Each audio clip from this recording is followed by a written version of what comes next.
भगवान सबसे पहले हमारे दिमाग में आया कैसे और क्यों? असल में जब इंसान जानवरों से होश संभाल चुके थे, जो कि आज से लाखों साल पहले की बात है, तब हम इंसान बस इतना जानते थे कि बस खाना खोजना है, खाना है और सिर्फ सो जाना है। इसके अलावा हम और कोई काम नहीं करते थे, क्योंकि हम जानवरों से ही विकसित हुए थे।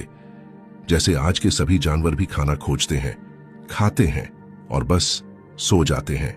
हमारा भी पहले सिर्फ यही काम हुआ करता था, लेकिन जैसे ही हमें आग के बारे में पता चला, तो यहीं से हमारे अस्तित्व में बदलाव आया। पहले तो हम आग से डरते थे, क्योंकि हम जानवरों से ही विकसित हुए थे। लेकिन फिर भी एक दिन अनजाने में किसी इंसान ने कच्चे मांस को आग के ऊपर किया, और जब उसने उस मांस को खाकर देखा, तो उसे चबाने में कोई ऊर्जा खर्च करने की आवश्यकता नहीं हुई। साथ ही उसे खाने में भी स्वादिष्ट लगा, और इसी फायदे की वजह से हमने आग से न डर के उसके पास जाना शुरू कर दिया, जिससे हमने आग को भी नियंत्रित करना सीख लिया। और जो ऊर्जा हजारों सालों से हमारे कच्चे मजबूत खाने को चबाने और पचाने में व्यर्थ जा रही थी, वो ऊर्जा पके खाने में न खर्च होकर खुद ही हमारे दिमाग में इस्तेमाल होने लगी, जिससे अनजाने में सबसे बड़ा फायदा ये हुआ कि हमारे छोटे से दिमाग का विकास होने लगा, क्योंकि उसको पर्याप्त से भी ज्यादा ऊर्जा मिलने लगी, जिससे उसका विकास उसकी हद से ज्यादा होने लगा।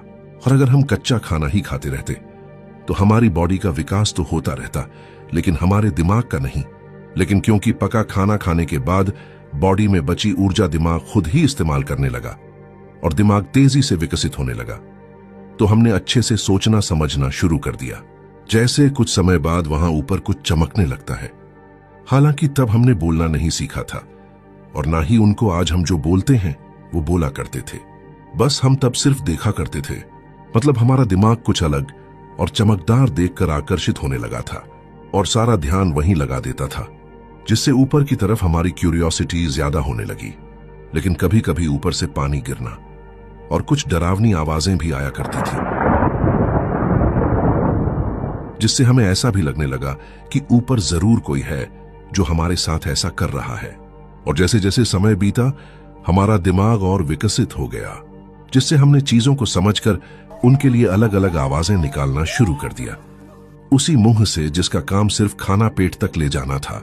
असल में सभी चीजों का आविष्कार हमारे दिमाग ने खुद ही किया है।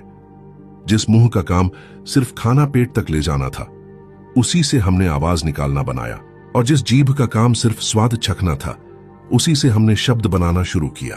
और समय बीतने के साथ हमने हर चीज के लिए एक अलग शब्द बनाना शुरू कर दिया, यानी कि उनका नाम रखना शुरू कर दिया, ताकि दूसरे को यह पता चल सके कि किस चीज की बात की जा रही है। जैसे